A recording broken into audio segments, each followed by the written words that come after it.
Makakoloa ke te tau tolo ke hanga te kelele tau mo'ui ke tau ilo wofi e ko si suka lai sipe o tau ilo lahi whao ene o whapa ke ngata ke tau ilo aho tau ngafa o tau mo'ui ai e mamai koe ni. Amen. Amen. Koe whuilea whuko ia koe tamai whai ki sio ki ai koe whuilea koe ia koe father. Ko hono uhinga koe whuilea koe ia koe tamai pe koe father i hono whakahepelu how me whakapelu koe ABBA, ABBA, ai o taulawe koe ABBA tamai. Ai kono hinga koe whuilea koe ABBA, koe restrain, pe koe uphold, pe koe sustain, pe koe foundation, pe koe makatuunga. Ai uhinga koe whuilea koe father. Hallelujah. Ai koe otua, ai mui koe otua koe tau tamai. He is the father of creation. Ai kono inga ko tamai ia na le whakatupu kono inga ko ia o father of all creation, ko ia foundation, ko ia kunehanga sustain. Yes. Ko ia kunehanga o puke. Ko matunga foki ko ia o fare ko mea mahu inga tahaia ia fare o ulaki ha, o ulaki ai foundation pe ko matunga pe toki langa ai fare. Yes, hallelujah. Pero lolo tone koe makatunga ki laro koe malunga ngea e whare. Aina kono ngā koe maunga. Pea kune hanga lama menga te tau tau koe uhinga koe e whailea father pe koe ABBA koe foundation. Aia o kuhiri ki ai mea kotoa pe. O koe ono uhinga ta, ai o tamai koe husband. Koe husband aia o hawea e whailea koe tangata umari. Pea kono uhinga koe hange ha stories pe koe ha funga lau papa.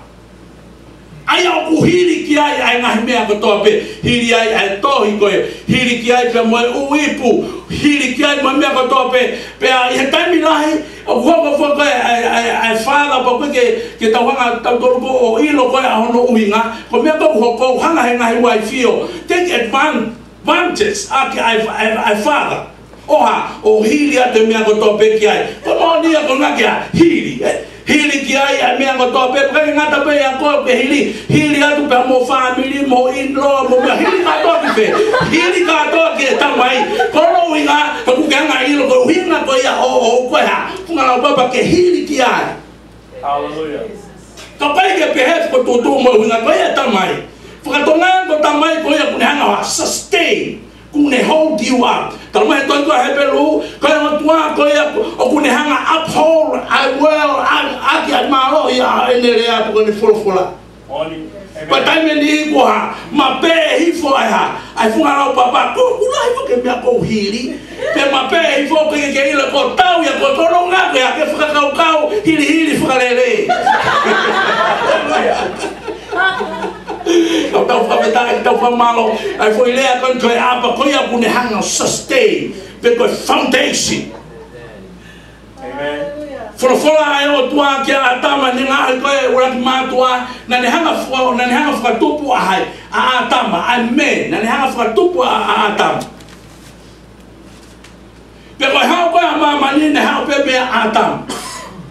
Na ne fola ki a atama, o ne hanga ange ki a te ia ai ha. Ange ke te ia ai tutu uni mo mea ko toa peke ne whai ia atam. Taime ni utau pehe ko foundation ko ia o mo ui ko family. No.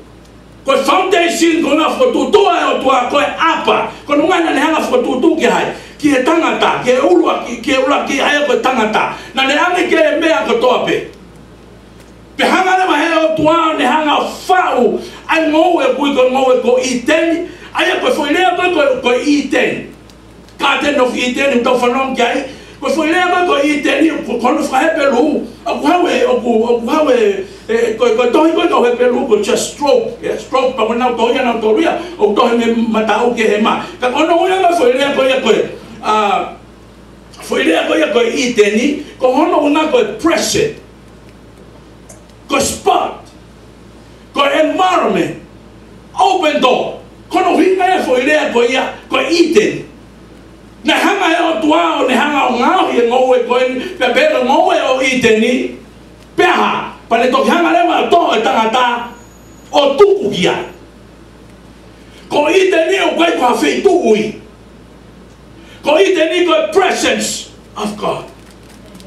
Ko environment where the spot Pea hoko mai ai environment ai presence ko ia o tua. Kono hina ko ke kumi kau fatotolo ko ke hafeitu ia mamani ko ite. Kono hina ko hafeitu ia ka ko ha presence of God. Yes, amen. Hanga mai o tua ne hanga tuku ki ai a Adam. Na le ave ke foundation ni, pero ne hanga fa ko foundation, pe ko sustain, pe ko tamai, pe ko father, pa ne hanga leva o fa o feitu ke tuku ki ai, fa tonga na ne ro ke hanga fa o a I teni pa ne hanga leva tuku ki ai. O le tuku ki fe to his presence. Ko tami ko yana, tami ko te ke fa lot. Te ke fa o ke fa lot, kono na ha. Ha mama ni na no fo pe atam na tam pe atama oha fe tu ta ki pe mo o tua I hono presence kono wina ko le ko spot ko open door pe mi he mama to ni ki o luma ko presence o tua pa tala mai forofola na eva atama na eva apa foundation ni pe mo creation I ha ko to pe na ke te lo pa atama tu ko be ha ko to pe pongpongi na le ha pe atama. How are you, Father? How are you, son? What are you doing? I'm going to name some animals. What are you going to name this? Giraffe. Okay, long leg. Oh, long leg. Pero me ko ya ko ni ha ma ka te ta ko ta usio ki na fa me ka to ko. Hiri ka to instruction ka to ko na ha ko yo to ki apa ki tamai ki sustainer. Pebere wa yo to. O ku kai ke lele ki to taha ai to taha. So ta me ne to ki ha wa ko fe fine. Amen. Ko ia ka pau toki ki muia la tami ni tau pe ta ki hawa tanga ta ki pa fine ki na mahen pa ki na mani pa pe ko foundation ka mo I ko ha ko family ko la I kai ko foundation na kamata ki mo to ta pe ko atam pe ha ko mai le ko ia fe fine pe ta foto to pe ha ko ia ana na ko me mai mo fe mai ko te tau tolu ia ko ni ho e mo kai na ko le ko ia ko father ko le ko tamai ko no ina ko sustain ai ko ko pe mo ko tamai we are to sustain Amen. ko tawo ko ha foundation Yes, hallelujah. ke build ai a family for to ia ko ai o tua Hallelujah. pea ikai nga tai o tau kai kai pe toi ko ya sione mai valu ko bes fango forma fa fai ku kilano tanga si su ke kawa ko nga tanga ko fale si ko mo tamai ko te volo ko tamai ko loi ko to pe ko ia fa po uri ko ke nei lo ia me uri aki ai ko mo tamai ko ha ko te volo ko loi ai ko winga ko ia pe si su ke na tolu. Your foundation is the liar. He is the sustainer of a lie. Pero pau ku ke loi, this is your father. Pero ne hanga ha sustain ai loi. E ko winga e tanga sisu como tamai, como apa. Ko loi ko se tai. Pero loi me ane fe kamatanga. Pero ngau e te volo ne fai ko ha sustain the loi. Pero ai e ta bu loi o ha, kau ia ha.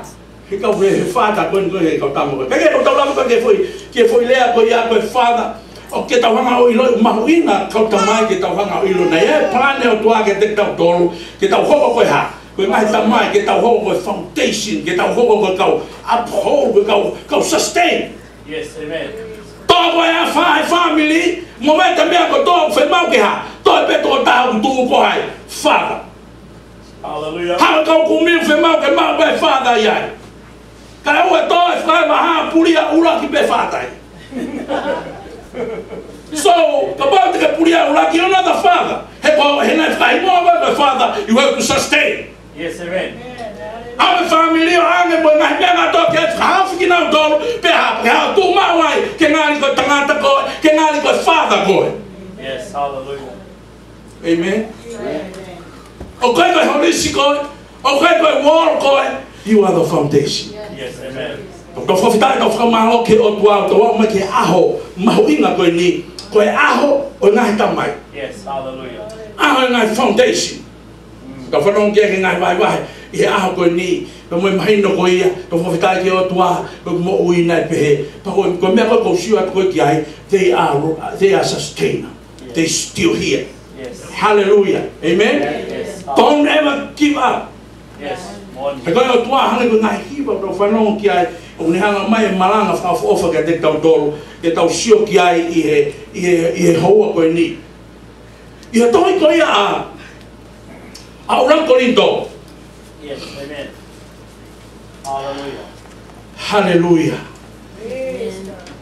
Tau whawhita ki o tua, tau maa whengamari, tau ki whanongo ai, ki he wholofola ko ia, ai o tua. Tohi a orang Korinto, poko wahe ko ia hano tolu, poko ves ko ia hano tahano, poko ves hano tahafitu. Hallelujah. Amen. Ko mape kata pake hanga lau mai, tau kaunga lau mai, te tau lawe ki he wholofola, pea kumi mua hataha ki he tohi ko ia a orang Korinto, wahe ono, poko ves hano tahiwa. Hallelujah. Au tau hen pe tau sio ke toi tapu, tau sio ke wholofola, ia i mga tunga, tau talanoa ke sustain, ke lay a foundation, talamai wholofola out of 2 or 3 scriptures, let there be established. Hallelujah. Hallelujah. Ko maa pe pake lau kataki, Ikai o kumo wila ko whaleta ko e o tua at motor. Te au no fo ia at motor e la mai o e o tua. Ka pau e mau e hataha ai whaleta ko e o tua. E mau ia e o tua. E koe whaleta ko e o tua. O kuma o ni oni. Ia koe whaleta ko ia at motor. Praise the O Lord. wana kaka i hataha e ia. Ka pau o kua i hataha i te motor o kua ngongo koe poto ia i mamani. Ke lau ia koe pare koe ui koe lau ia koe poto. i ura Korinto wahe ono, vestahiwa, io malopito.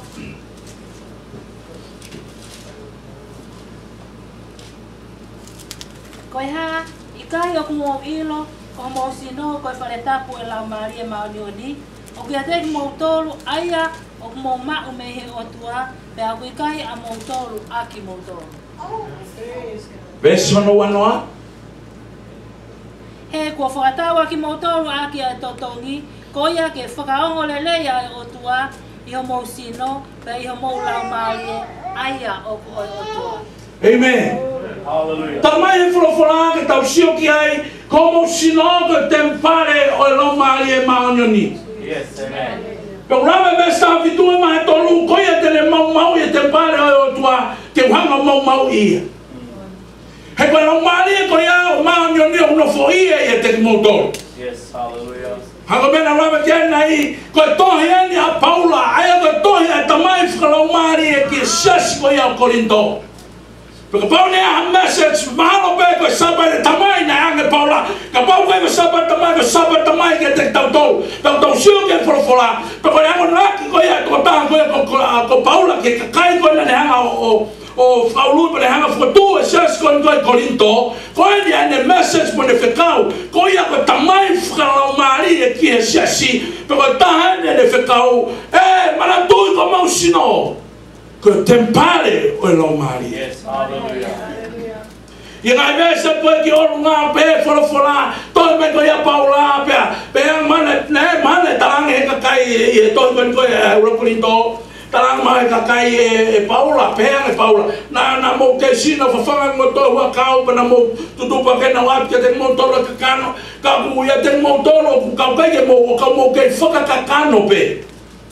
E ngai vez ko que o nga vai to tau lave ska pa foundation e tau lave ma ke vez ko ni talange Paula mo ke whakakakano pe mana tange ke sasko e Korinto ke mau whakakakano fe ko ni mau ke lotu mau rea ke ya ve mau whakakano fe tali le vai Paula kono nga o ke ia te mau tolu pe ai meheka ia te mau tolu pe ma vai a sio kitaba moha mo nga hi me ka to ko ia ko me mo ke whakakakano ai ko hinga ko ia whakakakano ia no mo ke pepe.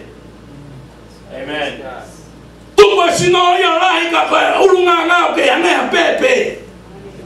Ka fata ta pe ki ai ka pa ta no fa pelo tu po ka feitu ko huma ta hai au ta pepe au ta war mo fulu mo ne foi na u.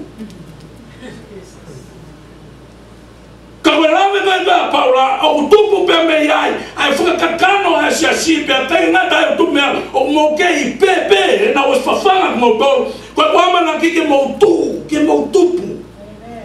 que takaya tu mo tupu. Praise the Lord. Ko ne lawe ko ia e tamai whakalo maari e ke si asi. Pana tau whanongo ki ai, he kono i ngā tala mai wholofolanga te tau tolu, ko mou sino, ko te pare o lau maari e maonioni. Mana na peanga he si asi. O fe, Ko fare mautolu. Talange Paula ikai ko whakataua ki mautolu ai totong. Oni. Hallelujah. Ia pekia ko ai ko sisu kalaisi pane hanga whakataua ki ak mautolu ai totongi pe ko mea ia ko e kuhai ko ke mautoe ona mautolu. Ke lau me ko e karistiane ko e ke lau me ko e mo ke ka ko to nga hange ko e hange ko la osione mai malu estafa ko tamai ko te volo ka fe mau ka o mai ka te tautor ke sua me ko e vai ko fe mai ka te tautor ai ma winga ko ia a tau sino ke tau hanga o understand ko tau sino ko tempare o long mari ma oni Amen. Ia whakatupu, e toi ka sene si vai ula ki o pehe, e whalaforai, ia whakatupu, pehe me o tua, let us make man in our image. Tau lawe whikawaki, pea moe mahu inga ko ia, a hosino, pa mau sino. Amen. Kamata pe me toi ka sene si, pe koe lea ko ia, e whalafala ko ia o tua, ke tau ngau tangata, i ho tau imisi, mo tau tatau, pe tuane ke nau pule. Ke ika tahi, ke mamani. Koe lea ia koe ai o tua. Let us make men. Koe as koe a koe o tua, koe a kono hinga koe Elohim. O koe ia tamai, o koe alo, koe lo marie. Pe koe nera wana pe o tua, ke tau ngau he tangata, i o tau tatau, i o tau imisi. Pe hiri koe a pane tarange. Pe tuange ke nau ha, ke nau pule. Hallelujah. Amen. Kei ke pehe e o tua, ke tau ngau tangata, pe a tau pule. Kale pe ke tau ngau tangata, pe a tuang ke nau pule ki e mamani. Amen. Pe koe huina ia koe, o mahuina ke tau tolu, ke tau sio ke mahuina ia koe, ai o tua mo tau mahuina ia te tau tolu, i ho tau sino. Tai meni tau pe, o koe ke ulava tuka, ulava pe ulau mali, koe loi. Loma lea pui loto ia te koe i o sino. Yes, amen. Pe hanga fefe o talamai o walat pe o lau marie. Ila taimi o tong mama hea o lau marie ka nofo o sino, taimi o ke matea. Hallelujah. Tuku excuse ilo e kutaka o toki au mai. Ai pe pui hanga pe o lau marie. There's a lie from hell. Para mim que mau ina ba tau sino, talanga o tua tuku ke nau pule. Ko winga ko ye foi lea ko ya let them dominion tuame ke nau pule. Ko winga ko ya o tua ki e tangata man. Yes. Pe ko winga foi lea ko ya man, pe ko father, pe ko man ko no winga ko te ko spirit in a day. Ko foi lea o talamai ko human. Ai ko foi lea fai pe luko no winga ko humus. Man, ko foi lea ko humas ko no ina ko te kere au ka uto fare kere pe ko man ko no ina ko spirit pe ko ai ko no ina ko spirit in a body. Yes. Ko winga ya man pe tanga ya tua ko no to pe pure ahai spirit in a man. Hallelujah. Pe ko Paul was spirit outside of the body. Oh wow. Kaya kau ya pure. He koia pe o puliko koia imama ni. Hallelujah. Ilo ho we mo kaina ko tau mau ko sino. Wa ke au tau mau sino. O tau mau right, tau mau authority, ke tau pure ki mama ni ko tau pure ke tau will, ke tau fing ke tau taria sisu. Ia lo tonga ko ia tau ia sino. Siwanga ko tau mau inga. Hallelujah. Principal ko ia, mawinga ko tau sino. Ko tan ko tau mate, ko longa ko hinga ko foi le ko mate, tau expire. Ko osia mea pure. Ai ko spirit in the body ko menia. Ko ia pena ficau he o tua, ke ha pure mama. Yes. Ne ko kawangelo, ti to no body. Ko mo fu ko ke pure mama. He ko o tua ko nelea, he cannot go back. May I? Ko ene full of faithful. Ila ko o tua servant.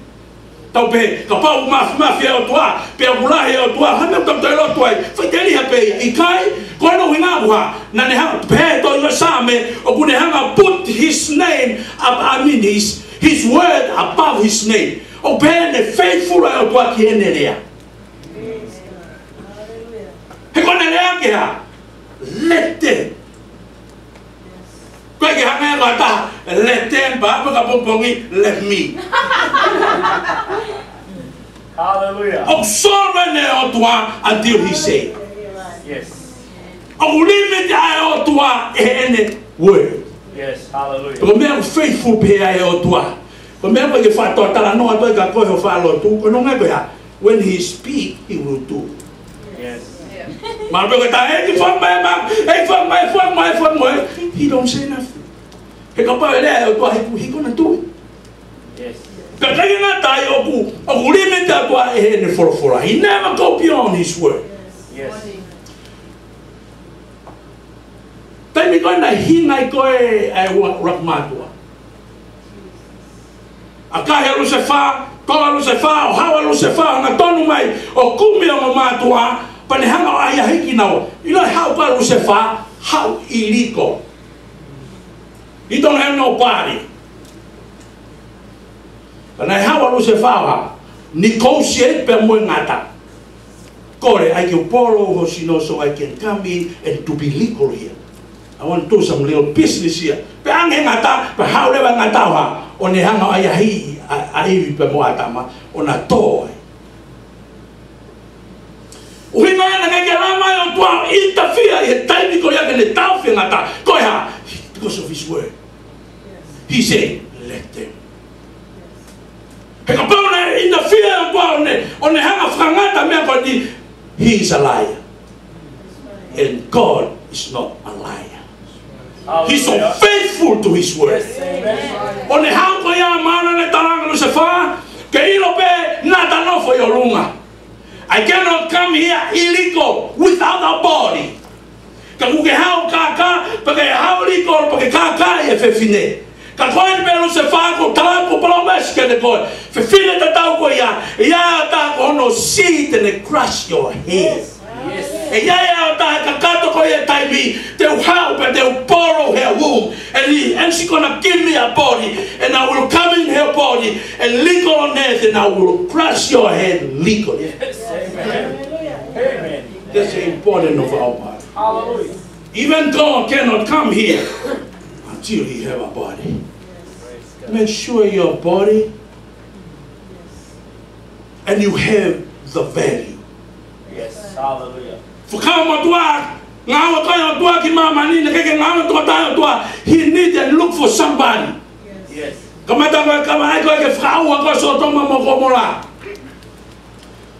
do I tanga Parame? Wow, I fire a hala tamani, the one of Frau and go. Tanga Parame. Why me? But I make go ahead. Tanga do I know I want a permit. I want the authority. I want someone is legal over here to give me a permit so I can do business on earth. You know how to have a copy. The whole country negotiate. Tanga Parame guy, the figure get my honey man. Oh man, you tanga do my man to half.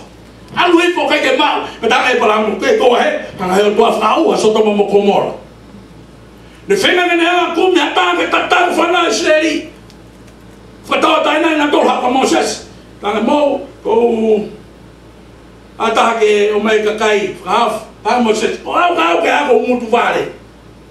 And he goes here there behind MOSESE. Now take in the fear to in my money. He don't have nobody. God is a spirit. And that's why you hear. Kono na ko tawa ko tamawe authority ke mamani ke iloi. Amen. O ali hala sino. Pure ko yen. Pure e mamani ke nga pa ko ko to ko ma. Ko temi ko ko wa. O vale pe ku ke mate. To fano o ya we ko sistemi ta tali paciente ko tali no. Fai puto os.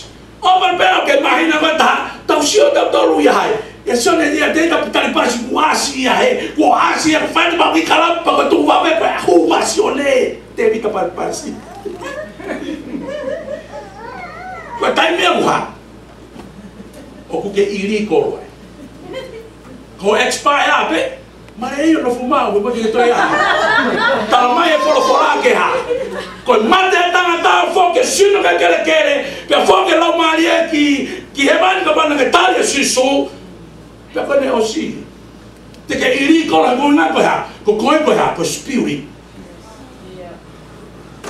Ko ke illegal be o ke pipiki sino ya ko. Amen. Amen. Tange Paulo ko mo sino ko tempare o lo mali ma no. Pe ko me mai o tua hata o ko no sino. Ala se ni expire lo.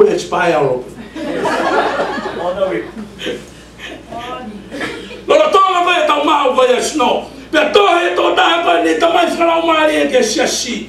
Kai ko lindo ko mo sino ko tempare o lo mali ma. Amen. Porque nga tai ai na illegal ai ko sisu. Lo tonga ko ai to ko fa nga tanga ta pe na fa o to pa lo Mexico ya. Pe te tu ko ta o fe ya que te no Corea ni ko o to ko ki a use fa. Pero fe fine ko ya tu ia pe hono si ko hono hako te tu ko ta o fe ya que te ko pe mo ya. Yo no hako ti hanga fa volo no muy mai ka te na fa volo a ho ulu. Ai ta o fa ko ya o to ki fe fine. Ko hinga na ke interfere o tua e ka de no iten ina malama pe o tua ke ne fai ka ko ha ko ne fai ke ne fo ko tua ia fai ke ne fo Yes, amen. ko ta me fai ke tau ha ke tau tu yes ko foi le ko pe ko o tua ke tau ma tangata i o tau i misi mo tau tatau ko no ina foi le ko tatau a tau function ke tau function tatau pe mo o tua o function e o tua i e tui tau mo i e tui pe. Amen. Anga ba hiwa na tau whanau ki ai tui ka kai ko toa pe. Ko tui ko e toko tolu he pelu ko whakau ki ai ko tui ko mea ui ko tui. Nau tarange ki tui ka pau e li mau tolu ki ai e whakahawhi mau tolu e ho mau o tua. Hallelujah. O foi mea ko whakaroroma ki nau tarange foi konga whakawasi pe ka pau ke tene whakahawhi mau tolu. We want to let you know we will never bow. Yes. Hallelujah. Taimi ni e tau tui o e mai kai no tawa to ngata he mea ko what if. Ko tui e kau tama ko ni na complete he na hanga o whakahaga te na tolu pero pau to e hao to e hao fehu i tui. Wow, what if ma what ke ma let you know pe tuange whakanono e tau polo karama e ke ma hu ma to. Ka whakahaf ma to e ma o tua pero pa ke whakahaf ma to we don't care. E ke ma puno ma to. Yes. Na o fa ina me ko tui. Pe ko tui ko te lava tui ko e mama te lava tui pe e fa poli. No no. Toma e fai va hama, toma e para para me ko to ko tesi ko tui e ha te ke tu ma pe pe kai. Amen. Hallelujah. Praise O tala mai e winga foi lea ko father you must be a foundation. Yes, amen. Function hanga ko to o tua. I hono tata u tomo ui e tui. Amen. Hallelujah. Amen. Hoka tua ke taimi ko ia pe nai whanau i rewa ai ko sisu kalaisi. Mo ilo mea nai alo ia ko sisu kalaisi o ai tangata ko ngā ko ni word. Yes, hallelujah. I tu ia tāpō ko me le huma ko sisu kalaisi o whanau ia. Ko taimi nai hao ko sisu, ma tui ko e o tua ai, nai ai kakano, nai legal i mamai. Sangi o tua he faithful. Kai ke huma e lalo waia, kai ha. Nai faithful ki he ne furofura. Ko e huina nai ai ka kanoa i ko sisu kalaisi. Hoko e o tua o tangata. Ko e o tua i a te tautoro. Hui hana ua whako Emmanuel. Ko e o tua i a te tautoro. Pepe hei e furofura ko taimi ko nai hoko e koe ai mahi mea ko ia. Ura ke hoko me koe ko sisu. Tautara no whakapa moe. Mahu inga aho tau sino. Amen. Pepe hei furofura e o tua ko huina nai ai ka kanoa i ai o tua. Ke hoko mai ke hanga la vai ai mate. Kai ke nata hene ai kakano, kono ina ke tutuki ia i he kolosi. Tala mai folofola he toi koe Isaia mahiva versio no. Palo Isaia, for unto us a child is born. Ko hoko me ka te tautoru, and unto us the son is given. Pea ko fuaki mai haalo ai foha ka te tautoru. Ta talange saya o koe ke ilo pe kau fe ka pa me ko sio ke o tua inside our body. Yes. Mai fora tu ia ta po ara sio ke ka Isaia pa ko le ka fora ko alo i mai ka te tau tolu hatam ko foaki mai ai alo ai foha mai tau tolu ai ko no hinga ko foaki mai pe ko fanau ko tama na fanau. Yes. Hallelujah. Ka ko fohana ya na foaki. Kono wina uye ko sisu kalaisi. Kono poti tane eta pope ui ono wafa ko sisu ko poti. Kono wina uye ko sisu ko kalaisi. Christ means spirit. Ko Christ aya ko tota ko yo tuana ne huye sino o legal can help him out. Amen. Tuki ano sino ya kau kifono tata of kamore ya kita tol porque que nata yo ne ha fa tau aki tau. Yes, hallelujah. Minga tamai sia le nai como sino tempale o lo male banyo ni ngawe anga ki o sino ko tempale o tua faranga ni aki ai o tua. Amen. Malo ko pana ke to feui kai ko tamsia we a me ke le me ko tamsia ka ngai kai na o ka tau ko a price. You no longer yours. Amen. Ko me ko ke to fire if